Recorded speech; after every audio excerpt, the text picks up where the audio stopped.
Claudine, ye ministre de l'Emploi, Travail et Prévoyance Sociale, mokolo likambo ya journée fériée, toujours férié. Maman telema to pesa yombote. Ya misato tozali na Maman Antoinette Kipulu, ministre ya formation professionnelle pe métier. Maman telema to pesa yombote. Pona ko gagner tango autorisation na bino. Ba honorable député pe bazali to sengi na honorable député nationaux soki pe provinciaux bozali ba konza l'état botelema to pe sabino mbote faki morceau d'honneur.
Merci Kimbangi Sumoye. Lelonde. Topesa bakonzi na biso. Lobe zalaki mindele. Lelo bato mwindo. Komba ya papa Simon Kimbangu. Bazali ba bénéficiaire na yango. Topesa bakonzi na biso ya leta. Mbote ya lokumu pe yesengo. Na kombo misatu ya buli. O kombo ya tata. Ya mwana Molimo Sant. Merci bakonzi bokoki kofanda. Yambo baye baponami pona koloba bazwa maloba. Tu invité Maman Aniki Mpanga, directrice adjointe na cabinet ya tata mokonzi Abule, oya kozwa maloba pona circonstance oyo. Merci.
Au nom du Père et du Fils et du Saint-Esprit, nous allons procéder à la lecture du discours à l'occasion de la célébration à Kinshasa du spécial 6 avril 2023. L'occasion marque le 112e anniversaire de la fondation de l'Église de Jésus-Christ sur la terre par son envoyé spécial, Papa Simon Kimbangu. Excellence, Madame la ministre d'État, ministre de Plan. Excellence, Madame ministre de l'Emploi, Travail et Prévoyance sociale. Excellence, Madame la ministre de la Formation professionnelle et métier. Excellences, les honorables députés nationaux, je m'excuse, chers chefs coutumiers ici présents, distingués invités à vos titres et qualités, tout protocole observé, frères et sœurs dans le kimbanguisme. En cette date du 9 avril, date choisie par sa divinité Papa Simon Kimbangu Kiangani, chef spirituel et représentant légal de l'église kimbanguiste, pour célébrer spécialement le 6 avril 2023, jour marquant le 102e anniversaire de la fondation de l'église de Jésus-Christ sur la terre par son envoyé spécial, Papa Simon Kimbangu, dite Église kimbanguiste.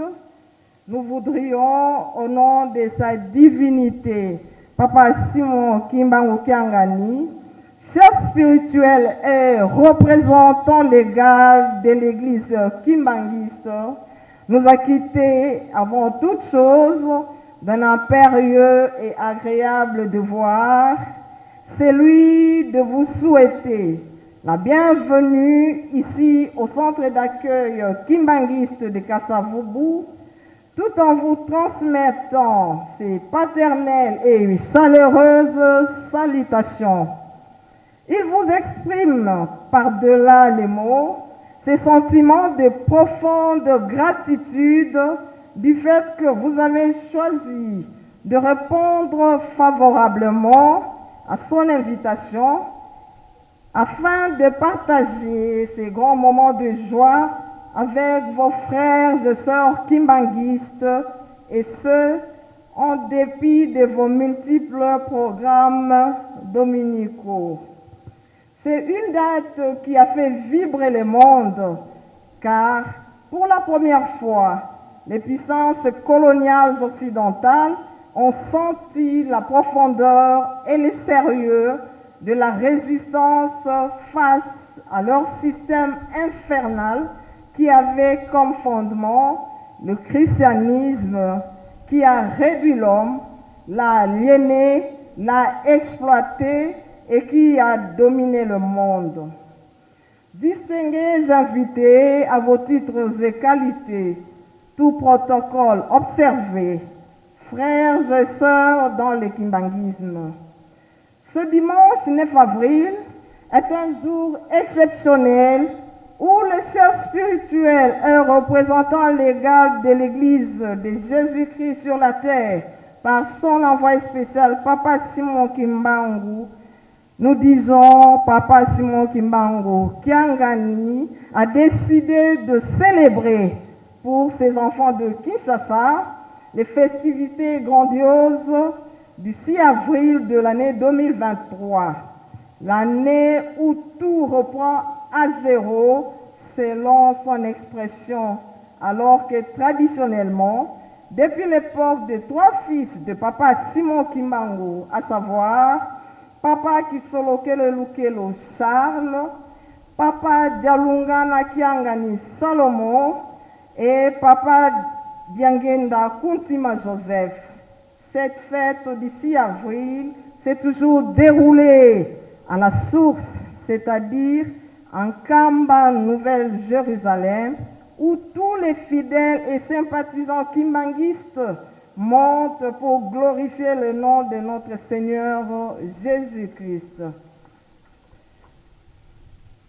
Le 6 avril de cette année est plus que spécial et riche en couleurs, avec le message qui a retenti à toutes les extrémités de la République démocratique du Congo, où, par ordonnance présidentielle, son Excellence Félix Antoine Tshisekedi Tshilombo, président de la République, chef de l'État et garant de la nation, a décrété la date du 6 avril, journée fériée, chômée et payée sur toute l'étendue de la République démocratique du Congo. Il n'y a pas de hasard dans l'histoire de Papa Simon Kimbangu. Le président Tshisekedi est le 5e président de la République démocratique du Congo. Et c'est seulement lui qui vient matérialiser la prophétie de l'avènement de Papa Simon Kimbangu, qui avait changé la vision du monde, chose que ses prédécesseurs n'ont jamais pu faire. C'est lui, aujourd'hui encore, la personne indiquée par Papa Simon Kimbangu, qui devait proclamer tout avec courage et détermination ces jours fériés, chômés et payés sur toute l'étendue de la ère du Congo. Nous sommes en train de vivre aujourd'hui, tout simplement, la matérialisation de la promesse que son Excellence Félix-Antoine Tshisekedi Tshilombo, président de la République, chef de l'État, garant de la nation, avait faite lors de son discours solennel du 6 avril 1921 en Kamba, devant plus d'1 million de kimbanguistes à l'occasion du premier centenaire de l'église kimbanguiste. Laquelle promesse consistait à faire de cette date une journée fériée, chômée et payée sur toute l'étendue de la République démocratique du Congo. Je disais donc, c'était le 6 avril 2021 plutôt. En vertu du caractère universel que revêt le kimbanguisme, par cette ordonnance présidentielle qui a une portée nationale, le président Félix-Antoine Tshisekedi Tshilombo vient de hisser très haut le combat que Papa Simon Kimbangu a mené pour la libération des peuples opprimés du monde qui ont connu l'émancipation grâce à son message fort et puissant de la non-violence comme arme efficace de paix et de pacification lancé par Papa Simon Kimbangu le 6 avril 1921. Nous sommes tellement fiers, car il convient de l'éclamer tout haut que l'Église kimbanguiste reste la seule institution religieuse d'origine congolaise, africaine et d'essence chrétienne universellement reconnue, fondée par un noir et qui fait autant d'honneur à l'ensemble des pays du bassin du Congo-Océan qu'à l'ensemble du continent africain et de l'humanité tout entière. Dans la même logique de Papa Simon Kimbangu, sur la stratégie des 3 Congos, son Excellence Joao Gonçalves Lorenzo, président de la République d'Angola, va bientôt recevoir sa divinité, Papa Simon Kimbangu Kiangani, afin d'accomplir le programme lui laissé par ces 3 papas. Reconnu désormais par les hommes de science comme étant un acteur spécial des relations internationales, Papa Simon Kimbangu, le fondateur du kimbanguisme, s'inscrit aujourd'hui comme patrimoine national et international du fait de son engagement et de son sacrifice qu'il a consenti pour notre pays, pour la sous-région du bassin du Congo-Océan et pour l'Afrique et le monde. Son action fut celle de la plus haute conscience morale de tous les temps, qui a fait de lui les précurseurs des indépendances des pays africains. Distingués invités, à vos titres de qualité, tout protocole observé. Frères et sœurs dans le kimbanguisme, cela étant, il nous importe de brosser de manière plus ou moins dense l'histoire de la fondation de l'église kimbanguiste et donc de la date du 6 avril dans le seul but pédagogique, celui de vulgariser autant que faire se peut l'histoire réelle de l'avènement de Papa Simon Kimbangu, de son Église, de ses enseignements, de ses actes, bref, de toute sa doctrine qui mérite d'être régulièrement expliquée et vulgarisée, voire réhabilitée et revalorisée, dès lors que nous constatons ici et là des malencontreuses déformations émises par les uns, voire les discrédits malveillants venant des autres. Distingués invités à vos titres et qualités, tout protocole observé, frères et sœurs dans le kimbanguisme, la renommée de Papa Simon Kimbangu s'est répandue comme une traînée de poudre jusque dans les contrées lointaines et extranationales. Des vagues de population venant de partout avaient déferlé sans discontinuer sur Nkamba à la recherche du salut, de la guérison tant spirituelle que physique. Le phénomène échappa au contrôle de l'administration coloniale qui ne put admettre qu'un indigène sans instruction eût dégagé une telle puissance et accompli de tels prodiges.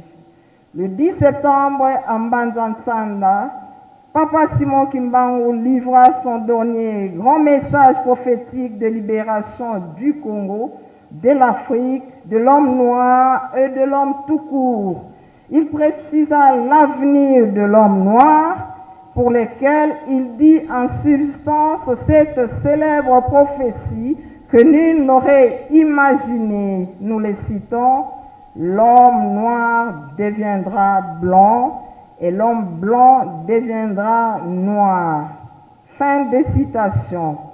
Ayant accompli sa mission, il alla lui-même se livrer aux autorités coloniales en Kamba le 12 septembre 1921.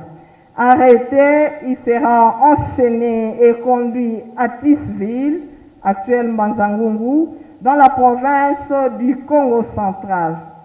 Il y a lieu d'associer à ce combat de Papa Simon Kimbangu, qui débuta à cette date du 6 avril 1921, tous ceux et toutes celles qui ont enduré diverses souffrances pour cause du kimbanguisme.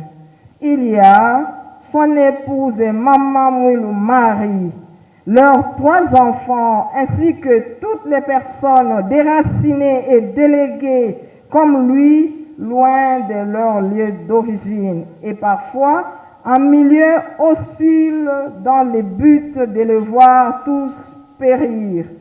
Pour mémoire, il y eut 37 000 familles déportées sur une période de 40 ans, avec comme conséquence 150 000 martyrs. À ce jour, l'Église kimbanguiste est présente dans les 5 continents, avec des entités ecclésiastiques constituées en Afrique dans 15 pays, en Europe dans 12 pays, en Amérique, aux États-Unis et au Canada, en Asie, en Chine et en Océanie, en Australie.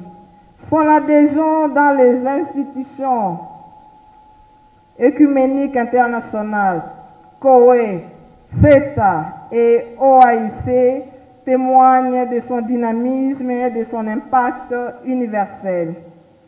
La profonde gratitude de sa divinité, Papa Simon Kimbangu Kiangani, distingués invités, s'adresse autant à son Excellence Monsieur Félix Antoine Tshisekedi Tshilombo, président de la République démocratique du Congo, chef de l'État, garant de la nation, à qui les kimbanguistes du monde entier rendent un hommage appuyé pour avoir consacré le jour historique du 6 avril comme celui du combat de Papa Simon Kimbangu et de la conscience africaine et pour avoir accepté de faire prendre en charge par la République la construction du chemin de la Passion de Papa Simon Kimbangu allant d'Nkamba Nouvelle-Jérusalem à Mbanzangungu. Nous ne saurons clore ce message sans réitérer les sincères remerciements de sa divinité, Papa Simon Kimbangu Kiangani, à son Excellence Monsieur Denis Sassou Nguesso, président de la République du Congo, chef de l'État, pour son accueil et son hospitalité en terre congolaise, sans lesquels le projet kimbanguiste d'implantation du centre pilote de Kouzoulou n'aurait pas été amorcé et présenté les prémices d'un succès agricole éclatant aux yeux du monde. Que vive l'Afrique, que vive la sous-région du bassin Congo-Océan, que vive la République démocratique du Congo, que vive son Excellence Félix Antoine Tshisekedi Tshilombo, président de la République démocratique du Congo, chef de l'État et garant de la nation. Que vive la République du Congo, que vive son Excellence Denis Sassou Nguesso, président de la République du Congo, chef de l'État. Que vive la République d'Angola, que vive son Excellence Joao Gonçalves Lorenzo, président de la République, chef de l'État. Que vive l'Église kimbanguiste, que vive Papa Simon Kimbangu, que vive la journée du 6 avril, que vive sa divinité Papa Simon Kimbangu Kiangani, représentant légal et chef spirituel, Papa Oye, Papa Oye, Papa Oye, nous vous remercions. Okoma betama Kimbangismo ye Toyoki discours ya circonstance prononcé et par ya Maman Annie Kimpanga, directrice adjointe na cabinet ya Tata Mokonza Bule Mokonza Lingomba. Toyamba yango na kombo misatu ya Bule. O kombo ya Tata ya Mwana Molimo Sant. Merci maman. Wane zalaki maloba ya papa, discours na monoko ya maman, directrice adjointe. Nde tokomi na intervention. Ba intervenant bazali mine tokobanda yambo na honorable Nsingi Pululu. Simana ye kozala mama ministre ya formation professionnelle.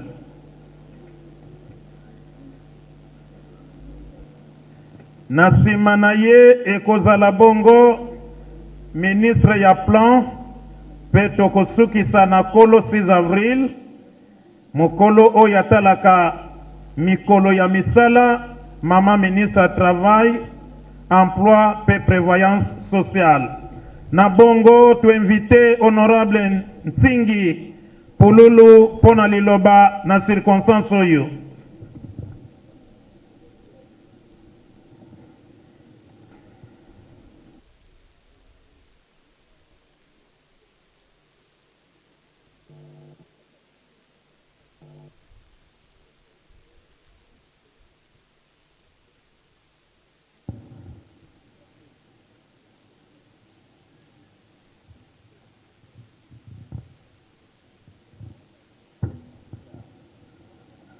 Na kombo ya Tata ya Mwana ya Molimo Santo.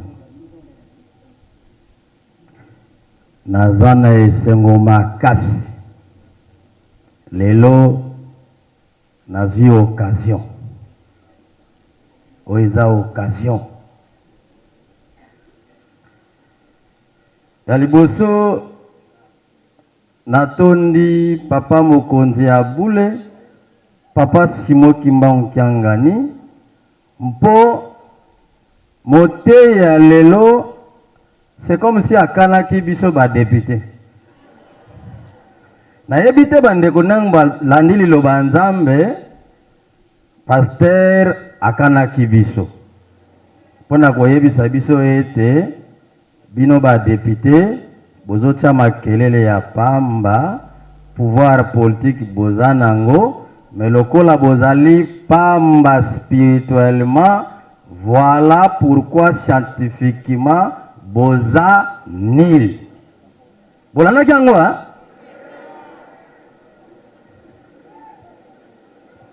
ozana raison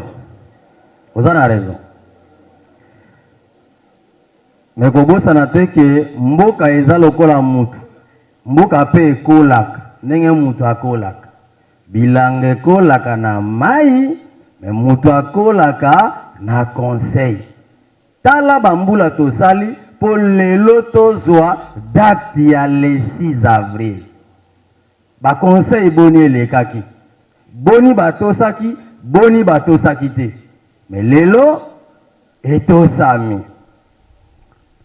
nalingi na rapele awa toza bato toyebanaka te me na kati ya mateya nazwi eloko wana ndenge tovandaka boye toyebanaka bavalere te navandaki na nga na ndaku nalali c'était le 10 septembre si je ne me trompe pas namoni papa Simo Kimbangu Kiangani omoni soki tokutani boye ndenge toyebani bandoto na biso vulgaire tomesana nango tozalaki na feti tozalaki na musala bandoto na biso habituel tomesana nango me komona mutu wana na ndoto boye okulemukeneku feti kalaki mpeve alobi na ngai yo les 6 ozosala eloko te en tout cas franchement nayebaki te elingi kolakisa nini heureusement directeur de cabinet na ngai bienvenu luwao mwana ya mama ndo na wazaki présidente ya ba mama Kimbangisi ya Selema na bengi ye na yebise tala ndenge na loti abi oh les 6 wana zela na yelo video nda yelinga video ya le 6 avril 2021 oyo président de la république alaki na nkamba ke ekokoma journée fériée chômé et payé ngabi abo donc aye koyebisa ngai na sa musala yango monaki ngape na bandi kokoma na banza ministre monaki ngai mutungisi lelo na yebisi yo vérité ndeko ministre excellence mbela kolota mutu boya aye biso na ndoto ekokomiso teti ekokomiso lokola soki ndenge nini yango monaki comporter nanga na ngai na banaye ko akile na komeli président de la république na rappelé ye na komeli premier ministre na komeli président assemblée nationale président ya sénat na suka nango na komeli ministre ya travail bon na moni ezoumela na lota mutu wana pour la deuxième fois ekozala nini akomema ngai to akomema ngai te nga naza na posa bomoi yango wana omonaki nalobi ke non dépasser période boye ministre nasali yo motion ya défiance olongwa la gouvernement peut-être ndeko ministre okanisa ke nsinga akanaka ngai te nakanaki yo te ezalaki eloko nga namonaki tovandaka na papa Simo Kimbangu Kiangani komo mutu me nayebaki te ke azalaka mpe na dimension wana nga mpe nayebaki te nayebaki te ke azalaka mpe na dimension wana yango omoni nalandi na mateya elakisi nga eloko moko abia navandaka na nzambe nayebaka te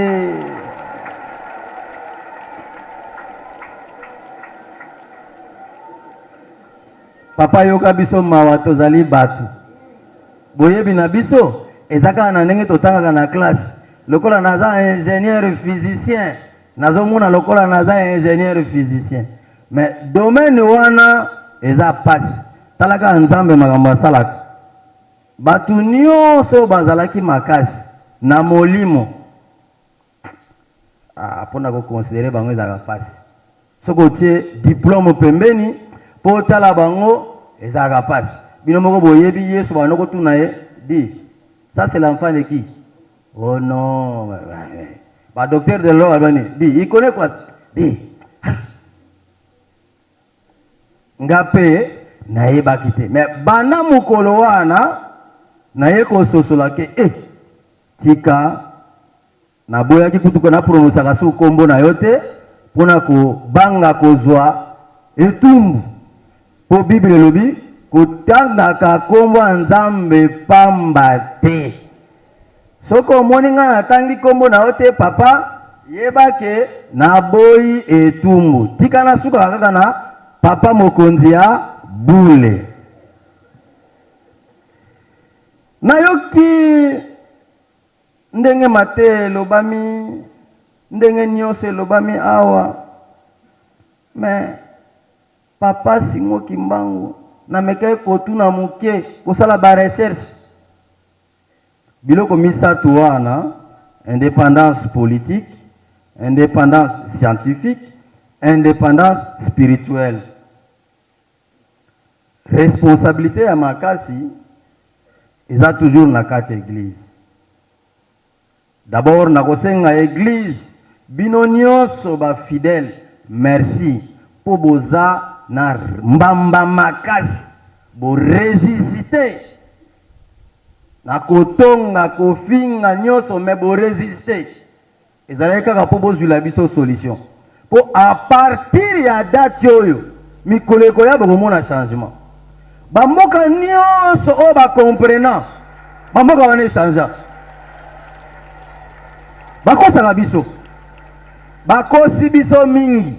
Soki otali Japon, c'est le pays le plus développé du monde. Baza ba bouddhiste basambelaka nani koko na bango. Oye na Chine na kala bana ko benga bango bayaka mindele lutabakisa ba chinois bana ko benga bango bayaka ya mindele. Boutousiri, c'est le pays le plus économique.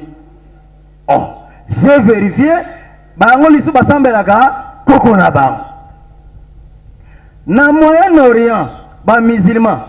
Abu ba musulman makata mabao masama kunwankatu. Ezalaka te na Moyen-Orient. Ulu kiki betiba kulu Dubai. Oh, na vérifié basambelaka koko na bango. Moyen-Orient maezate désert na désert mais baza développé basi mayele wana wapi basambelaka koko na bango. Na ye ko se rappeler koko alobaka na ngai samba nkulu ako kusambi nkulu nganiku. Luzaimana merci na président Félix Antoine Tshisekedi. Yango na ko profiter mokonzi abule lokola azali awa. Eza na président moko na mboka na biso asalaka pe geste na église kimbangiste. Président Mobutu apesaka acte ya reconnaissance ya fonctionnement ya église. Kala na yo kaka na mate ya papa Diangenda alobaka nzamba zaka na nyonga mutu te atikalaka na nyonga mutu te. Apesaka président wana nini? Apesaka Mobutu 30 ans de règne. Mobutu bapesi ye 30 ans pona nini? Papa Dialungana, kombo wana Dialungana. Ezaka na combien de lettres? 10. Kisolokele, ezaka na combien de lettres? Dialungana, Diangenda, ezaka na combien de lettres? Soko sangisi nyo semisa de sali combien? Bapesaka ye 30 ans.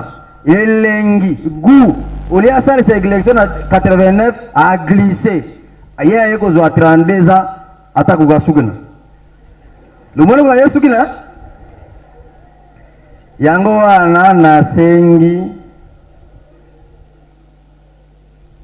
na mokonzi abule okanisa président Tshisekedi na acte oyo ya sali ata mwa deuxième mandat.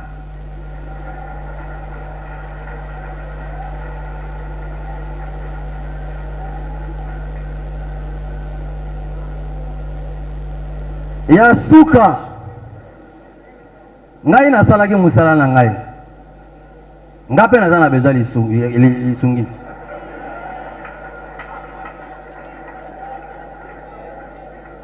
naza na besoin lisungi mpona nini? Mokonzi Abule na 2021 nayaka na nkamba, non 2019 nayaka na nkamba kosenga ondima gouverneur Atou azalaka candidat mais alega gouverneur.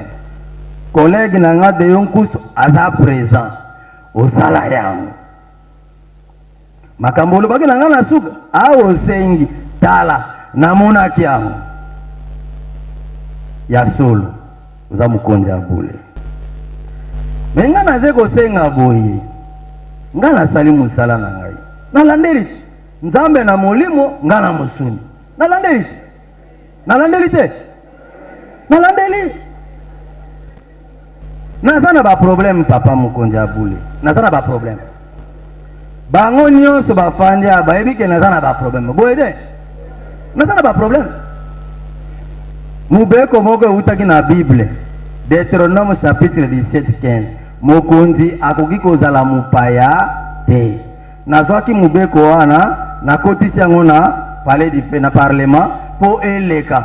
Indépendance politique oyo papa Simoki Mbanga lobaka nde yango wana tozwa souveraineté.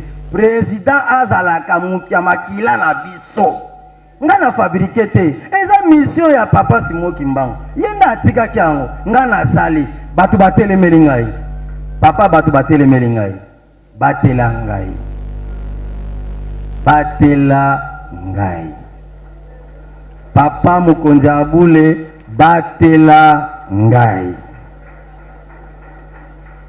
Eza mission na bino na molimo nga na mosuni nazoko kisakaka batela ngai. Ndenge moko oyaki makambo le 6 avril mona pepa na bango bimela bango yebisa bango botika ye nazo sala musala na ngai ya suka na kosenga papa toto sa liloba nzambe. Liloba nzambe za nini? Bible lobi na Deutéronome chapitre 1 verset 13. Prenez dans vos tribus des hommes sages, intelligents et connus, et je les mettrai à votre tête.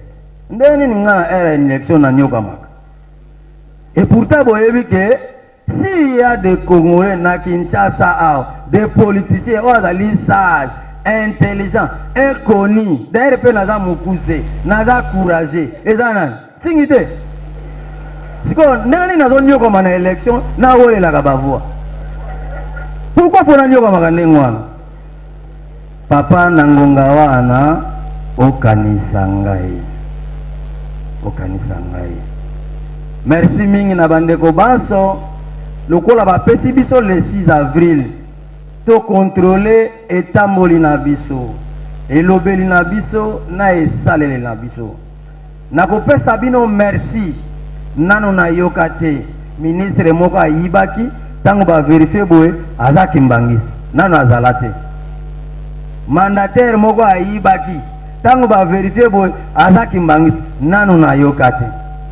Merci pona yango to bote ya biso batozokota na politique tokoya na masengini ate bote ya kabiso pe ezaleli ya kimbangiste moko na moko ete ya bato baza libanda seulement par notre comportement soki tozotambola malamu toza sérieux baeglize bapaya nyonso bakozonga bakolanda tokokumbisa ye pe tokotunga mboka na biso eza na sekre mosusu te nzoka balobi yango awa indépendance politique, indépendance scientifique,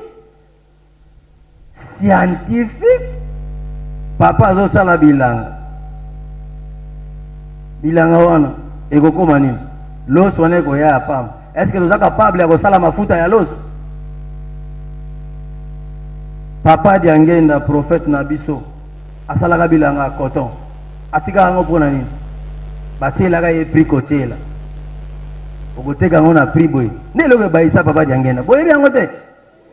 Bilanga ya coton ya liboso na Congo ezalaki ya nani? Ekenda wapi?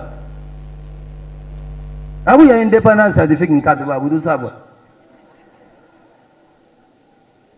Papa Mukonzi Abule bino banso bozana oesika totambola na kotosa message o bapesi biso et journée wana to s'approprier na yango koyoka soni te ezala banzambe mosu tosambela mudamni kudia kwani ngemusi zene mudamni kudia kwani me tozokende kaka tozwa ya biso yeyo batikelaki biso tokoba. Merci mingi nabosani te ke na ngonga nyonso bokokanisa ngai mpe bokosunga ngai bokotanga maboko mpona politique na pusana avant makambo etikali esalama ezo dépendre na pouvoir politique. Nani asali le 6 avril? Politicien, président de la République. Oyo pe etikali mutu akosala kaka ba politicien. C'est-à-dire bolatisa biso nguya ya kokoma na makasi ya kogere ya kodeside bongo tosala ngo mamambu yuzema mun donc yufeti sarela mau mun mais avant isala benu lungana kimfumu. Merci mingi. Maboko mabetama pona honorable Nsingi Pululu Kimbangizo moye toyamba message ya honorable na biso pe na kati ya pesi biso bakimbangizo ba conseil potango ekoki toyamba mango na kombo misatu ya buli o kombo ya tata ya mwana Molimo Sand. Merci honorable. Sika deuxième intervenant Ezali Bongo son excellence Jeannette Kipulu, ministre de la formation professionnelle et métier, excellence Ozalina Maloba.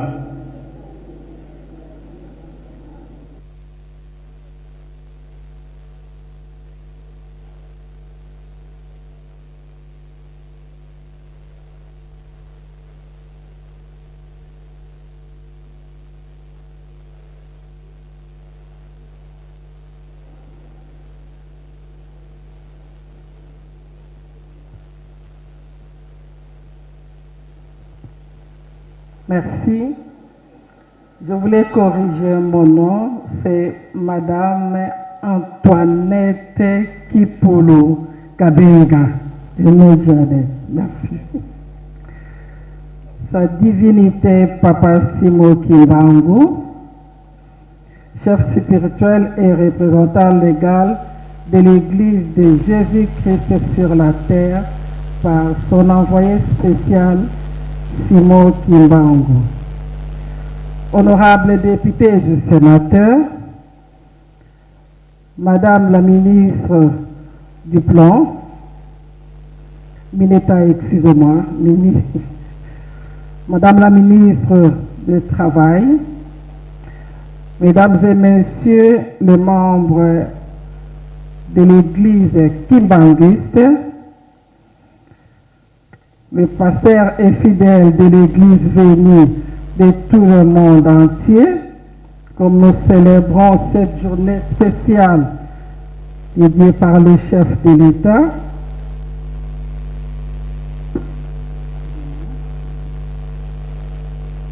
Distingués invités, tout protocole observé.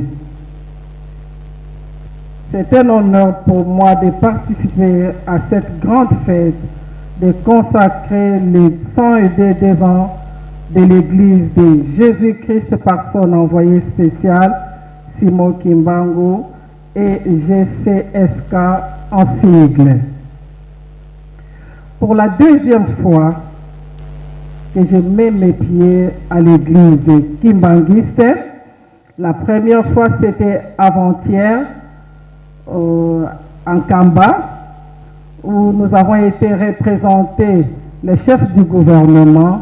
Nous étions à deux, moi le ministre des droits humains, ministre Puela, qui est votre fils, et moi-même qui vous parle ici. C'était pour célébrer cette grande fête, cette journée spéciale dédiée à Kimbanguiste, une journée fériée.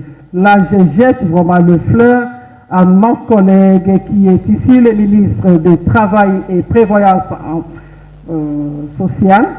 Le jour où elle avait présenté ces dossiers, ça n'a pas été facile pour eux. Je ne viendrai pas dire tout ce qui se passe au Conseil des ministres, mais j'aimerais vous dire qu'il y a plusieurs personnes qui ne sont pas avec nous, qui n'accompagnent pas le chef de l'État, mais qui étaient ce jour-là dans la salle, avaient opposé de cette décision. Mais elle avait intervenu et soutenu valablement. Et nous avons commenté, on a montré l'importance de cette journée, de cette fils noir congolais qui a combattu pour que Kimbanguiste soit reconnu. Et ça n'a pas été facile pour notre papa Kimbangu. Madame le ministre, félicitations et merci pour tout ce que vous avez fait. Nous sommes au mois de mars, on doit reconnaître ce que le genre fait comme travail. Les Congolais disent toujours souvent et que ennemi à moi si azalaka moi si, mais kasi biso na gouvernement ya bawario, président na biso république ya république azali ko tombo la basi, azali ko pesa honneur mingi na basi. Je pense que vous avez constaté et que banda mokili banda nanu totikala kozwa to ya modelo te ya participation na kati ya gouvernement na biso lolenge papa Félix Antoine Tshisekedi président de la République asali pona basi ya lelo oyo kala yo koma ministre de l'État ya mwasi na kati ya gouvernement de la République mais nazozwa papa na témoin il faut zala motuko est-ce que ezalaka te mais lelo tozana na ministre d'État na biso ya plan ezali ministère moko ya pamba te eza pona komema ba développement na kati ya mboka na biso et ba décision mingi ekozwamaka na nzela ya ye mwasi na bakonzi oyo balekaka kala bakoloba ke soki otumboli bamama otumboli mokili banda na koti mpe namoni to ya participation ya bamama na kati ya église na bi bamama bazali kosala pe musala na bango et papa chef spirituel azo accompagner biso topesi yo pe merci et tozana ba discours ya mulayi ya kosala te. Je voudrais seulement aussi confirmer ce que j'avais dit en Kamba parce que tant que sololi na papa représentant ya Kamba na memeli oyo gouvernement atindaki na kati ya ministère nangai tango batindaki nga je me suis dit papa naza mwasi tozali na mwa ya basi nazali kokende kopesa na sango ya monene boyo tozoko représenter yo na ministère nangai na kokende maboko pamba te e mokonzi nanga ayokaki ndayebi na kopesa nga ba matériel oyo ezali na compte ya ministère nangai po na kotia centre ya formation professionnel na kati ya Nkamba et totikaki ba matériel wana lokola avion tokendaki nango ezalaki mukie ndambo etikalaki tango balobi ke papa pe akoya awa dimanche voilà yango toye pona ko compléter oyo to prometaki mosai na nzambe moko alobaki na ngai bino acteur politique boyaka na liboso bokosala kaka badiscours excusez-moi na ye retard ndenge honorable alobi soki azwaki mpe libanga na ye mais kasi biso na formation professionnelle tozokoya na bilobaloba te tozokoya koreprésente président na biso ya république chef du gouvernement na biso na misala oyo apesi biso nde tozokomettre yango ya pratique toza lisusu na ntango ya bilobaloba te tokomi na ntango ya mosala et misala il faut emonana. Le constat fait est que bajeunes bazali ebele na kati ya église kimbangiste na programme ya formation professionnelle toyebi na kosala programme ya koaccompagner bajeunes na biso na kati ya formation lelo oyo tokoki kosambela ndenge papa molimo alobi ndenge honorable alobi soki osambeli ata oparle en langue soki misala eza te bajene na biso bakokoma batelantela ndenge bakinois balobaka. Voilà pourquoi chef de l'État ayebaki na kocréer tout un ministère à part entière oyo ezali ministère ya formation professionnelle et métier mpona koencadrer bajene na biso mpona koencadrer bamama oyo basilisiki batangi kelasi te oyo bazalaki kobenga ntango basala bafoyer baza na eloko ya kosala te baza na posa koapprendre mpo ete bakoma utile na kati ya société wana nde esengeli eke na ministère na ngai toyeba na kozwa bango en charge. Voilà pourquoi yango toye na to ya chômage tozokomona bashege baza ebele tozali komona bana bazoyengayenga baparent baza ntango mosusu na moyen ya kotangisa bana te. Ministère nanga ezokopesa formation gratuite, je dis bien au nom du chef du gouvernement Naya, président de la République, ndebo ya ebaki na kosala ministère pona ko accompagner bana bakoma utile na kati ya société.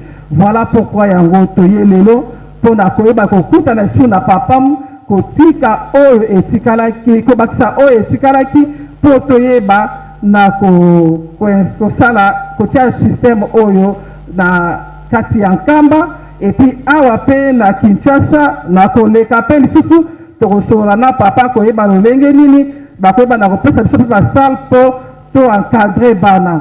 Le besoin est grand, la demande est forte et nous sommes là pour vous accompagner. En tout cas na pamboli nzambe mingi po na koyoka ba révélation oyo elekaka na église. C'est vrai que toyoka ki église ya Kimbangiste mais parfois toyebi combat oyote kinoise que je suis na zolobela bino na tikala kotia attention te na koyeba oyo nini parcours ya papa Kimbangi papa Simon Kimbangu asalaka mais tangu na ke na nkamba j'ai passé la nuit là-bas. Le représentant de la a eu le temps de m'expliquer historiquement ndenge nini e banda.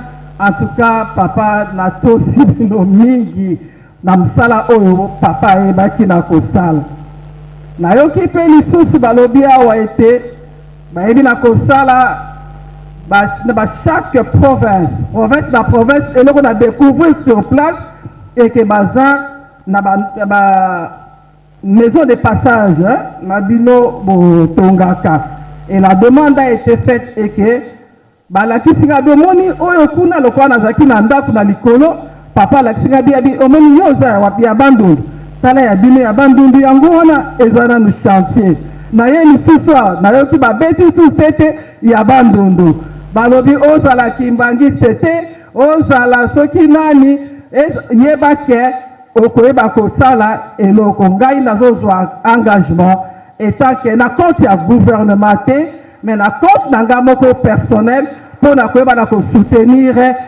maison de passage wana étant que fille ya grand bandundu nazana mingi ya koloba te. Merci beaucoup na tikeli pe maloba na baninga mususu nzambe apambola bino. Merci. Maboko mabeta mamakasi Kimbangiste moye tolandi mamete kipulu na bokebi nyonso pe contribution na ye pona botongi nkamba en général pe en particulier na nzela ya ndako ya Grand Bandundu. Yo mwana Grand Bandundu na musika olobi nini? Totonda mango na kombo misatu ya buli. O kombo ya tata ya mwana Molimo Sant. Merci mingi. Sika malobe kei na son excellence Judith Souminwa Tuluka, ministre à plan. Mama micro epanayo.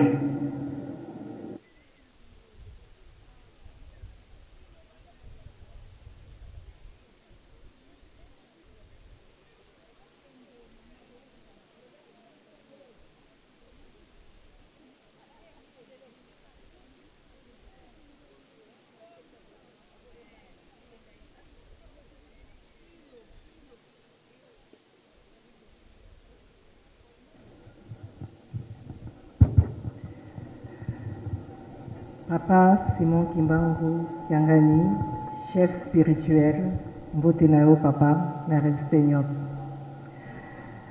Honorables députés, Mesdames les ministres, membres du gouvernement, ma maman, ma papa, membres de l'église kimbanguiste, Napesi Bino Mbote.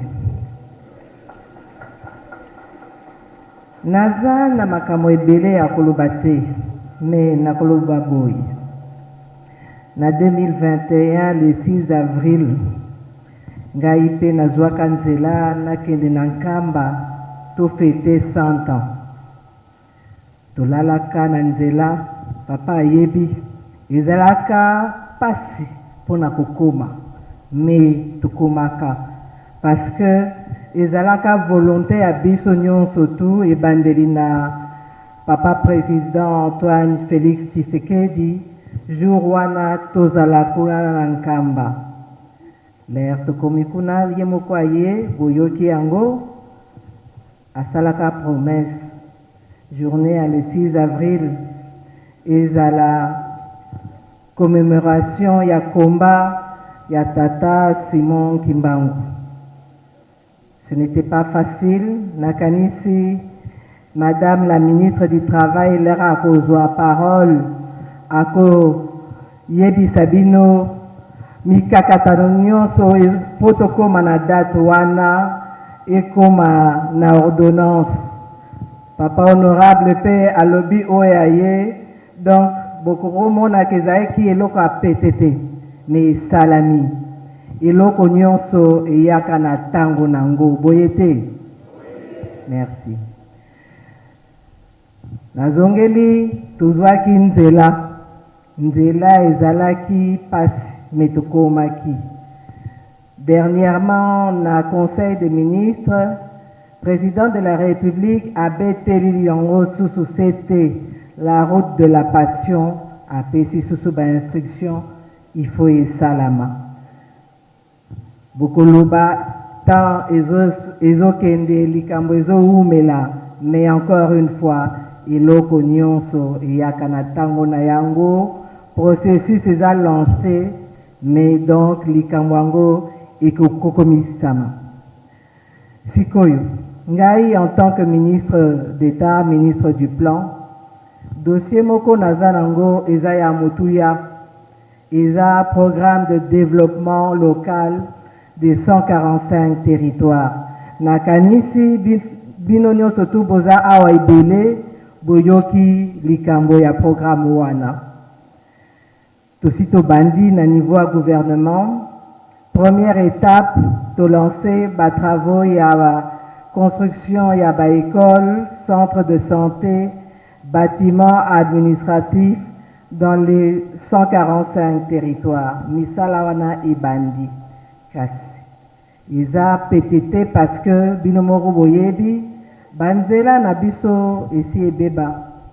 Donc lelo deuxième étape to bandi iza réhabilitation ya ba route de desserte agricole parce que ceux qui banzela et salamité et kozala moins pasi poto évoluer na développement ya mboka.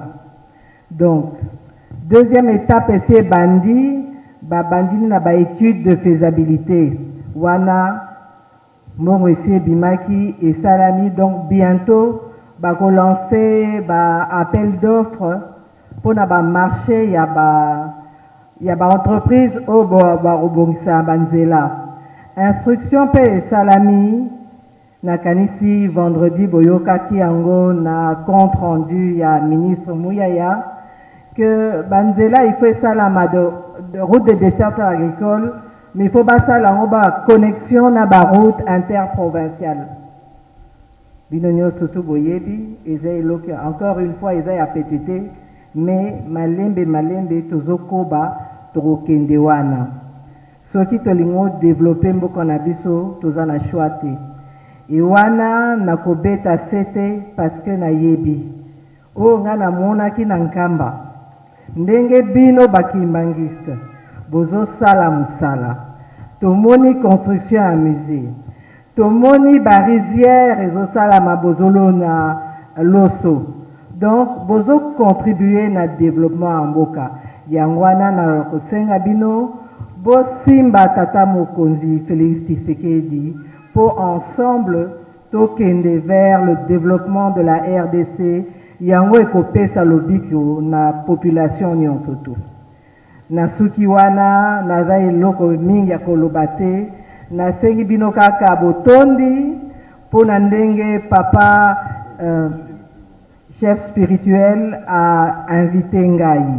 Nalingi juste ko rappeler ngai naza Judith Souminwa, fille de Souminwa Kisamba, qui fut ambassadeur et qui est originaire de Kimpese. Donc ngai naza mwana ya Kimpese, village na biso Villa Ntemo. Na komati na mboka na ngai namona esika bakoko na ngai bakundama, naza mwana ya Congo Central.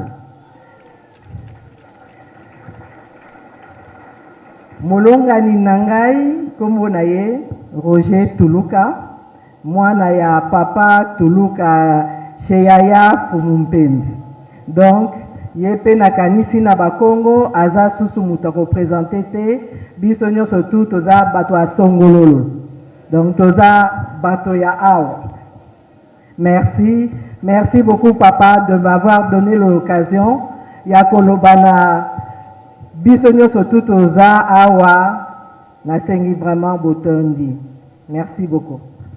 Maboko mabeta mapona mama Judith. Kimbangismo ye. Donc lelo mokolo ya ba mama ministre. Mama mwilo ye. Toyamba message mama pesi. Ne likiete lokolo zali ministre ya plan. Ba projet église Kimbangise kobosa na kayango te. Lokola yo moko lobi yango. Toyamba liloba ya mama na kombo misatu ya buli. O kombo ya tata. Ya mwana. Molimo san. Bo soutenir pep mokonza mboka.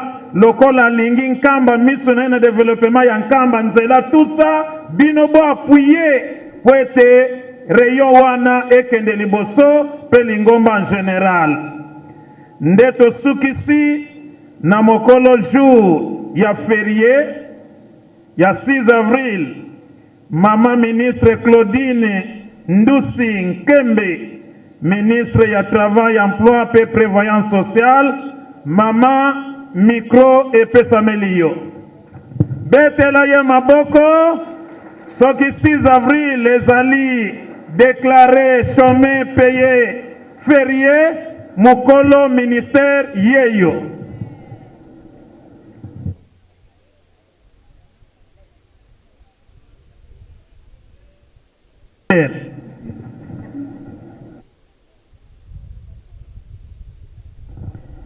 Merci beaucoup. Son Éminence, Papa Simon Kimbangu Kiangani, chef spirituel et représentant légal de l'Église du Christ par son envoyé spécial Simon Kimbangu avec tous mes respects et les égards qui vous sont dus. Honorables députés nationaux ici présents, Excellence Madame la ministre d'État, ministre du Plan, chers collègues, Excellence Madame la ministre de la Formation professionnelle, chers collègues, distingués invités à vos titres et qualités, tout protocole respecté. Na pesi bino mbote na kombo ya tata ya mwana pe ya molimo santu. Tozo yekola. Merci mingi. Nangape na koloba kaka si vous l'autorisez en lingala na komekape. Na pesi merci mingi na papa père spirituel ya église Kimbangiste ndenge na uti koloba papa Simon Kimbangu Kiangani.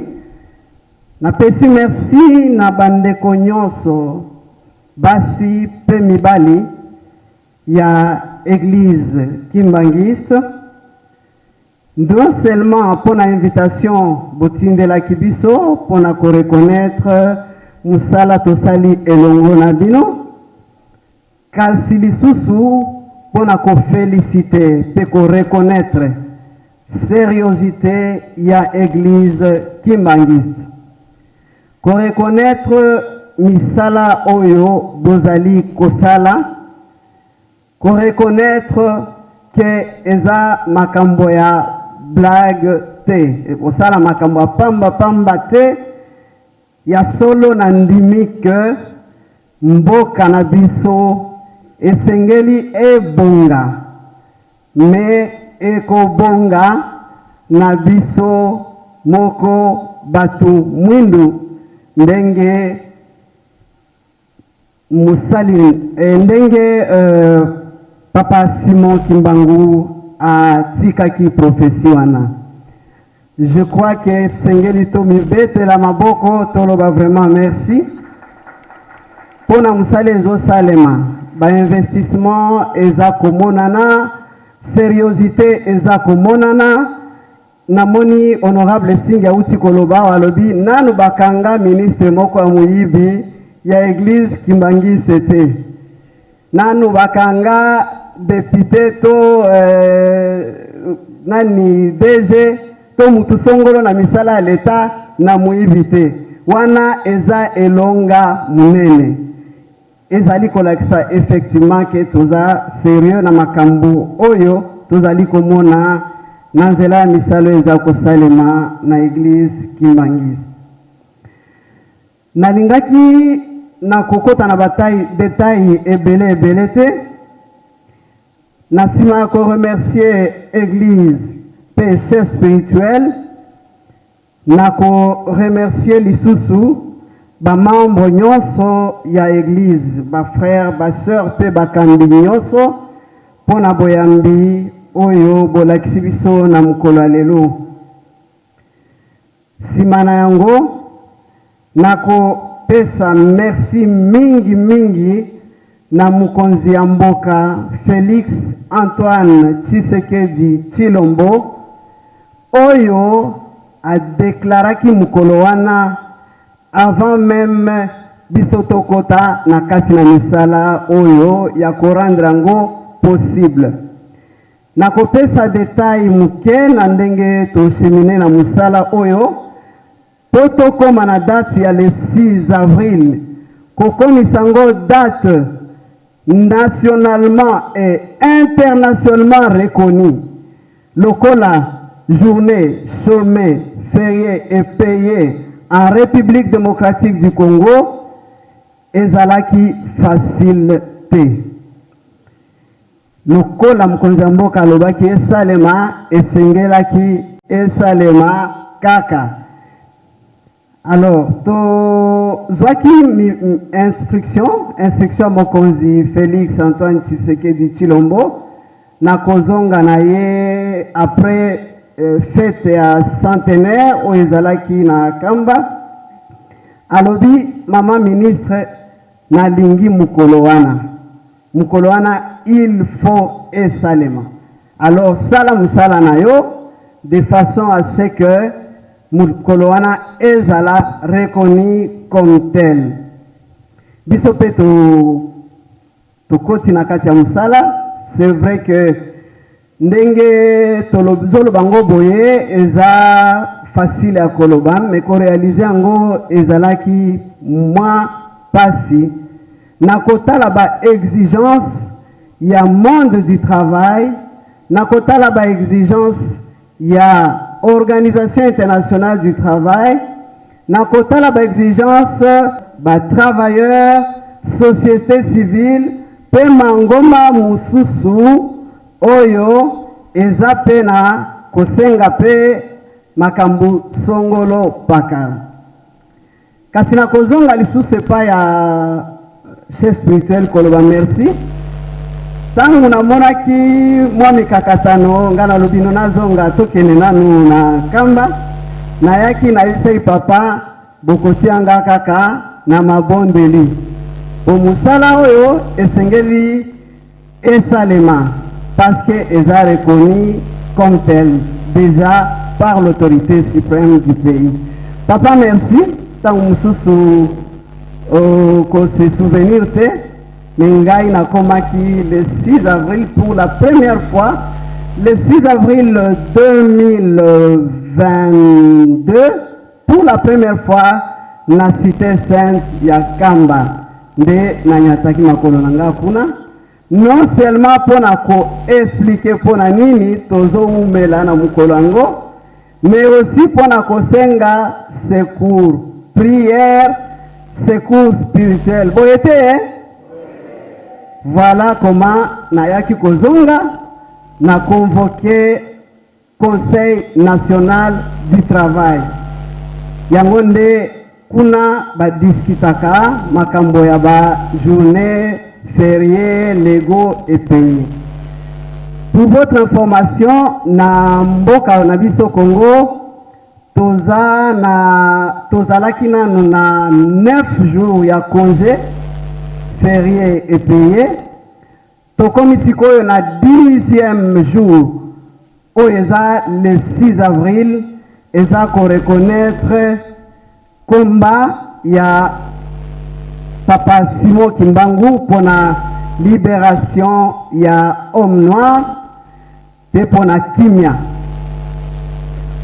Yango avant tokota na travaux ya Conseil national du travail, il fallait qu'on négocie, qu'on explique. Na remercier les sous députés nationaux ba compagnie Kingai na ba explication mingi oyo biso tozalaki koluka et pai na bango. Donc je vais parler ici de l'honorable Deon Kusu oyo nazaki kotungisa mwa mingi pe ngala lobi tindela ngai pe ba elema nyonso oyo nakolakisa na mokili mobimba ke eza mutu pamba te oyo tozoloba mpo na ntina na ye eza musali na nzambe eza makambo oyo etali kaka misala te me eza au-delà ya makanisi na biso bato.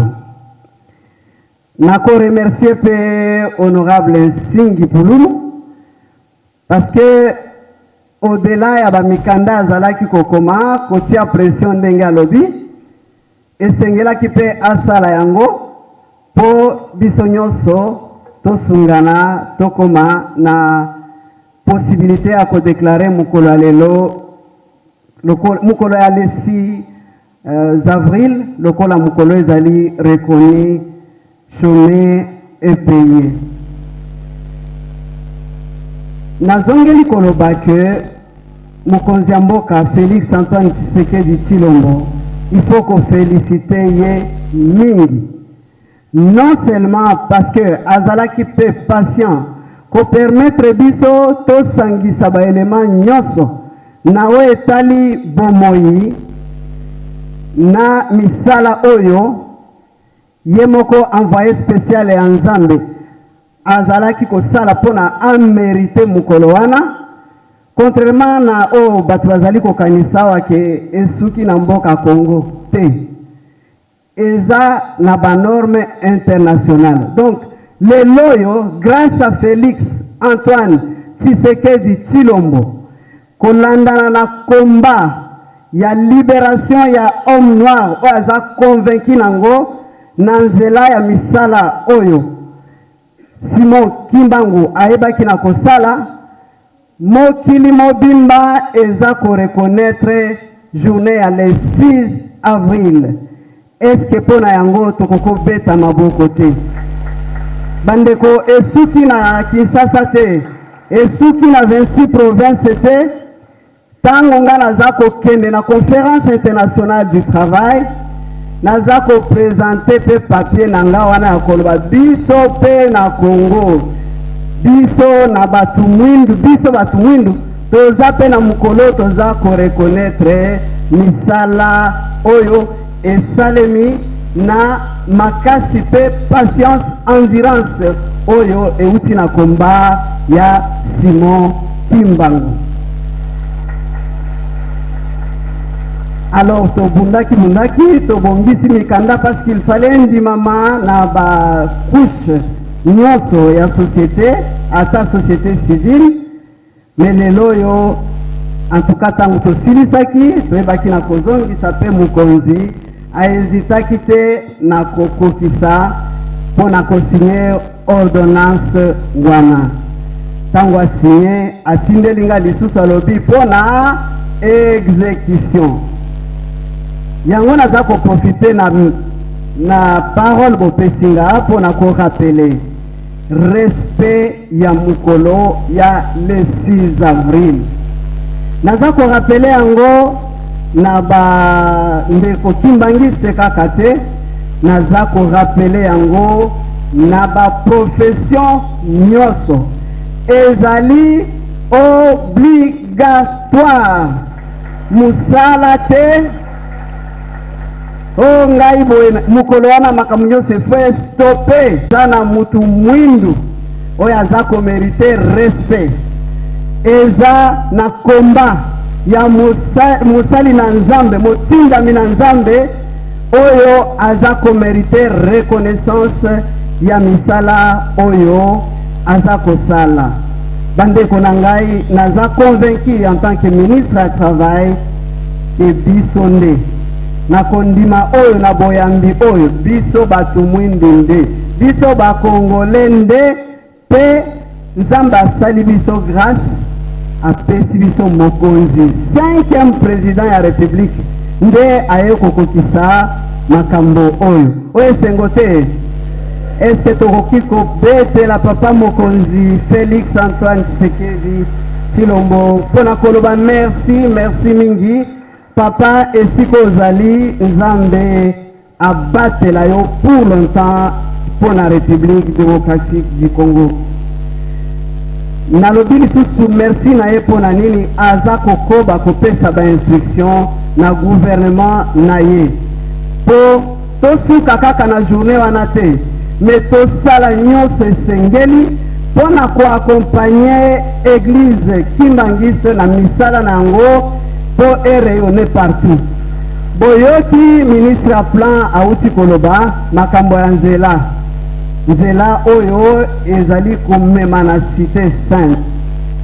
Mibekwekwei mama sala makasi mibekwekwei yo pe okoleka na oyo yo menga na sina komi mwa na sina komi na ebike yo pe okokoma.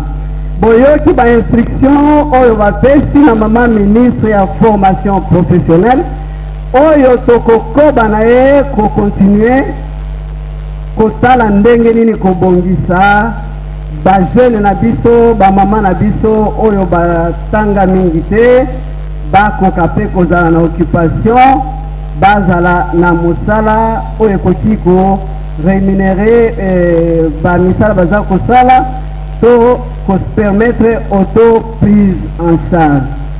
Pe ba instruction eza ebele toko kotanga te, mais je vous assure que le chef de l'État est déterminé à accompagner l'Église du Christ par son envoyé spécial Simon Kimbangu. Ngai pe na kosukisa kaka bongo te, na moni ke sengeli biso pe tosenga pe tozi occasion honorable kaka te alobaki ya ye nayoki mutu na mutunga bi papa ngai pe narate mokolo ya lelo te. Pour trois choses ngai nazwi nde exemple ya mama Mwilu.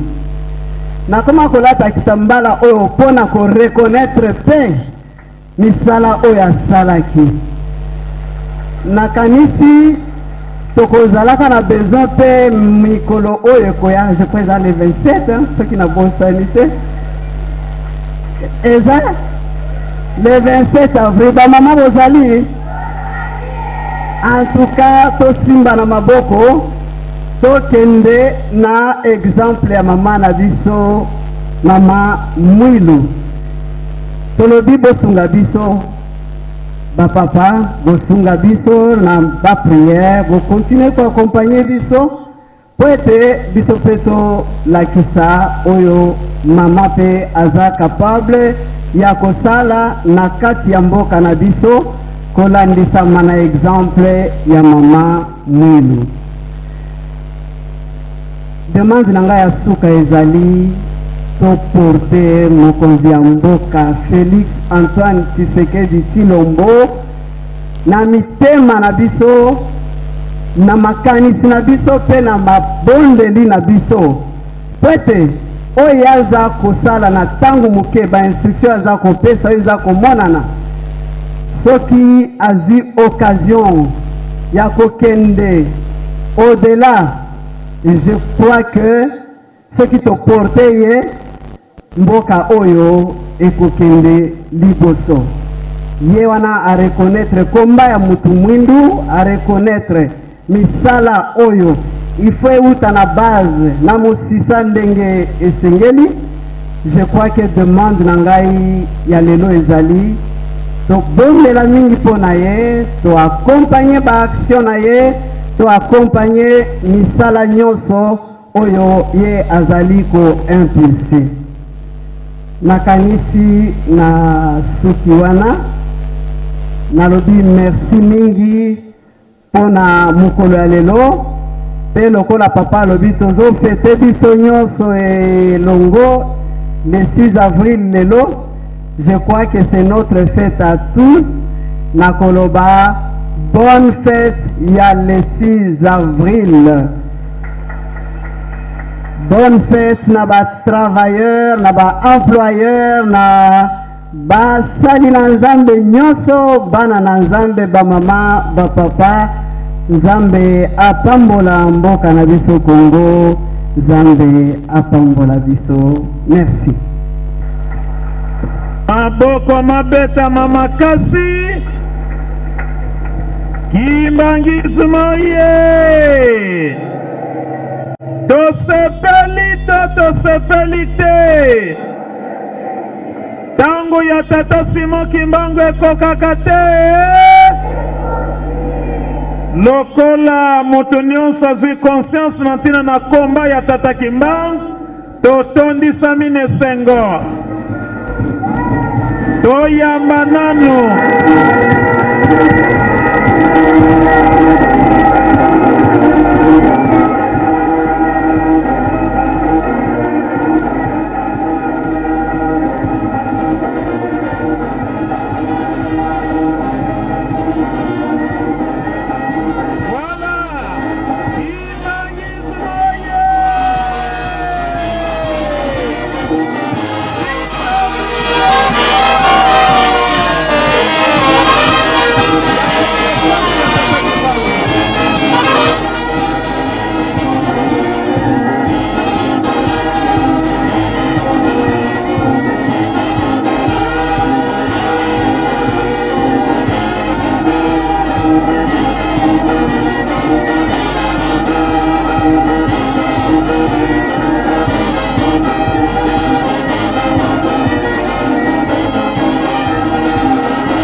Merci. Kimbangizuma ye. Lelende. Nani ayebaki ete komba ya papa Simon Kimbang ekoko pesa mbuma oyo lelo awa na 21 tina ba 60 tobengamaki makake pa ya mindele me lelo alobaki mwinda kokoma mondele mondele kokoma mwini moto andenge wana tokoko bosa na yete po ete biso nyonso tozali ba bénéficiaire ya komba na ye totonda liloba ya mama ministre ya travail apesi biso na sacrifice nyonso asali po ete tokoma na resultat oyo totonda mango na kombo misatu ya bule o kombo ya tata ya mwana Molimo San. Merci. Nde anatanda likambo mosusu nde tozali koprofite faki zala kobongama pona kokontinue kopesa na mbote.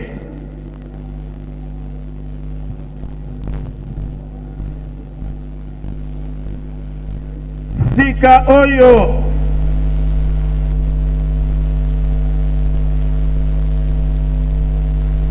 tozali na présence ya papa Faustin Mpako, secrétaire général adjoint na parti les progressistes, ya président Sami Badibanga, ba membre ya Union Sacrée, tosengi yo na suite na yobo kwa kotelema po église Kimbangiste topesa bino mbote.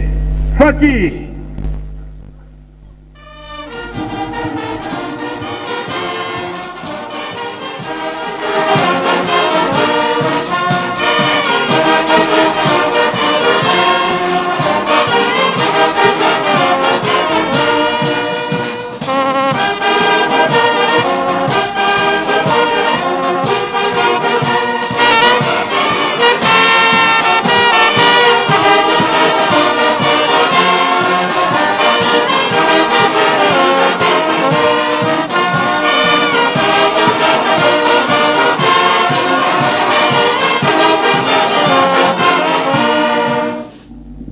Topesa tata na biso elongo na suite na ye mbote na kombo misatu ya buli o kombo ya tata ya mwana Molimo San. Merci tu invité yo pona maloba lelo ezande lelo 6 avril na Kinshasa lelo de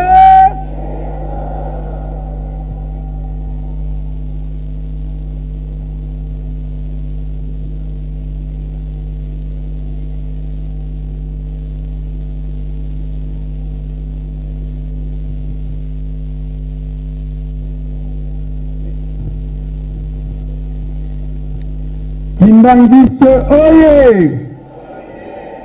Kimbangiste oye! Kimbangiste oye!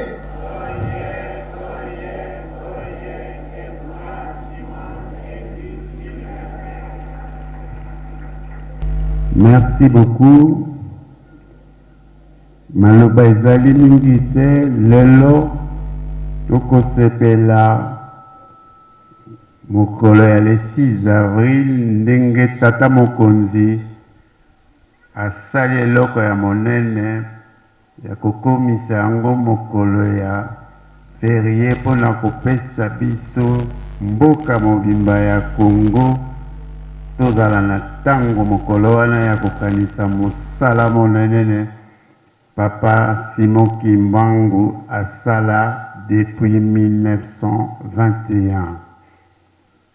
Ezali mokolo oyo pona biso toloba ezalaki mokolo oyo renaissance ya biso bato ya mboka na biso na ya mokili mobimba tobandaki vi ndenge yalobaki moto moindo akokoma mondele mondele akokoma moto moindo.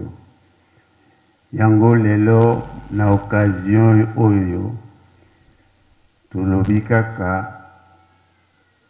le 6 avril pa ya liboso tozali souhaiter qu'un jour basalela Papa Simon Kimbangu mémorial oyo esika moto nyonso akoki kokendeke kovanda asala sous méditation to aluka inspiration surtout bazali kokamba mboka po force oyo azalaki nango ekotaka biso mpona kobongisa mboka ya solo mausolée ezali na nkamba me kozala na mémorial na capitale na bavile ya minene ya Papa Kimbangu ezali eloko oyo ifo esalema un jour na mboka eloko ya makasi nalingaki naloba yango wana maloba ezali mingi te